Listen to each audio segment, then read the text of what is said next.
Hi everyone, I'm Cassie. I'm a writer and a spiritual coach, and I'm here to talk to you a little bit about meditation.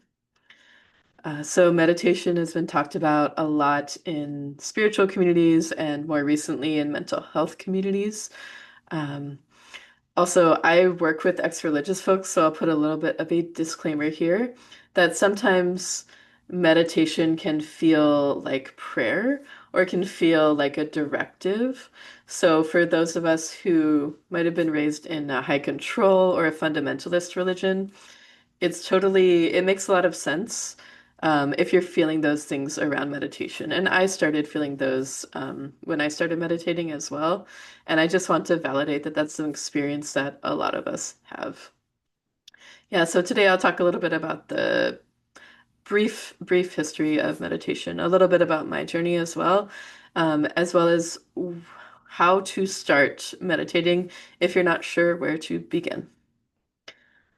All right, so meditation is basically a technique like mindfulness or focusing on something like our breath, an object, an activity to train our awareness and to train the direction of our awareness.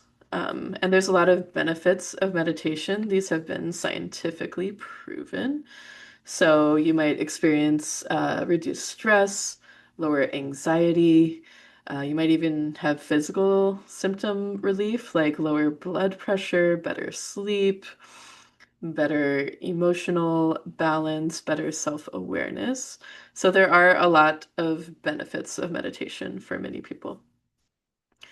And meditation it is relatively new in the West, but this actually has been practiced by humans in the eastern parts of the world for multiple thousands of years, especially in places like India, China, Tibet. And meditation is an integral part of certain religious practices like Hinduism, Buddhism, and Taoism. And for me and my personal experience with meditation, it's basically about being present. It's about being with what is here, what is real and alive for me right now. And like a lot of things that I work with in coaching, especially, it's a simple concept, but the execution of it can actually be incredibly difficult. It's an easy thing to understand. It's a very challenging thing to do a lot of the time. So when we are asked to just sit with ourselves, this is basically an inverted way of how we often operate in our world. We are pulled in so many different directions. We often have very little time for ourselves, especially if we have multiple jobs. We might have kids. Maybe we have parents, grandparents, other people that we take care of. We're part of a big friend group. We're giving back to our communities. There are so many reasons why we don't make that time for ourselves. And I believe that our society is structured in such a way that we don't really have time for that self-reflection. So what about if you want to start meditating, but you're not sure where to begin? So when I started, this was back in 2019, I was working with a therapist who did meditation with her clients, and she had done her PhD research on it and all of that. And so she encouraged me to try it, and I did. And I would just set a timer for 4 minutes. It was a really short amount of time. I'd set a timer for 4 minutes, and every weekday morning, I would just be there for 4 minutes. And it basically looked like 4 minutes of me squirming uncomfortably in my seat and thinking, when will this be over? Is it over yet? Oh my goodness, can it please be over yet? So that was my starting meditation practice. And I think something that's really important to understand, and this is really the thing that I think people get wrong about meditation, it's not about being quote unquote good at it or not having to redirect our mind in certain ways. It's very much so that thing that happens where we get distracted, we come back. that constant redirection over and over and over, that is the meditation practice. It's training our awareness to go in certain ways. I also want to say that by awareness, I don't mean just our mind, just this mental process. I mean something larger than that, our spirit, our body, our energy. There's a lot of different ways you could describe that, but it's redirecting that awareness. So when we start meditating and that's difficult, that's actually a sign that you're meditating. It's a normal part of the process. And I think if someone starts meditating and they're immediately quote unquote good at it, then actually that's a skill they already have. And I don't know that they need to keep practicing it so much.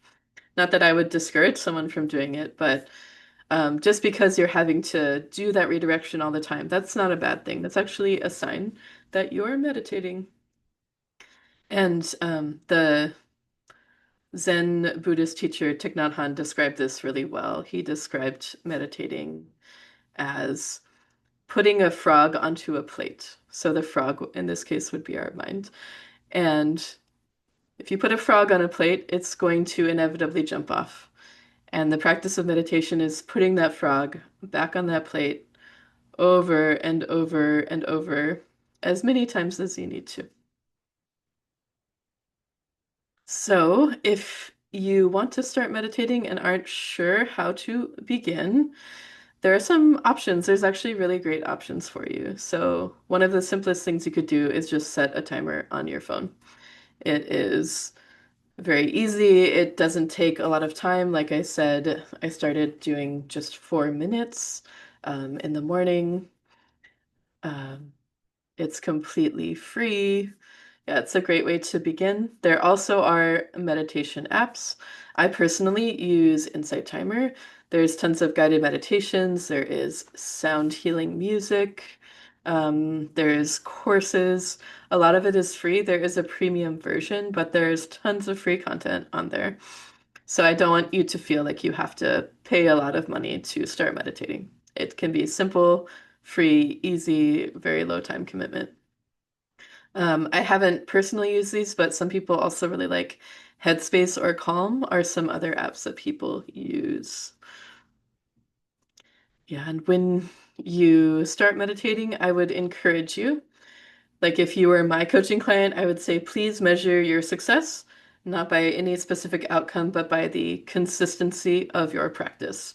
So if you did this every day this week, every weekday this week, if you did it the number of times you wanted to, you are successful. You are doing a great job of meditating. All you have to do is show up for yourself. There's also, I want to add a caveat here that not everyone says that meditation works for them. Some people say it just really doesn't, whether they are neurodivergent or whether they have trauma to the extent that it interferes with their ability to be present and be in their body.